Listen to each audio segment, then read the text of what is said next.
अस्सलाम वालेकुम viewers, welcome back to my YouTube channel daily tips with Asma. आज की इस वीडियो में हम आपको बताएंगे इकबाल नाम के बारे में अनोखी और दिलचस्प मालूमात। इकबाल नाम का शुमार लड़कों के नामों में होता है। इकबाल एक इस्लामी नाम है। इकबाल नाम की इब्तिदाई तारीख़ अरबी ज़बान से निकलती है।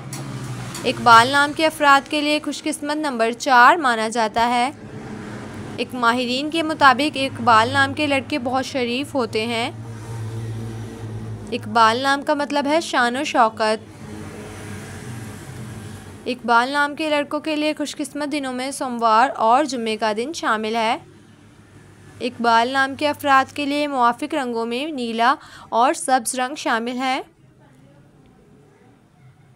इकबाल नाम के अफराद के लिए मुवाफिक पत्थरों में मरकत पत्थर शामिल है। खुशकिस्मती वाली धातों में हिंसों के हिसाब से चांदी शामिल है। सो फ्रेंड्स, अगर आप अपने नाम का मतलब जानना चाहते हैं तो कमेंट बॉक्स में अपना नाम लिखें। इंशाअल्लाह हम आपके नाम की वीडियो ज़रूर बनाएंगे।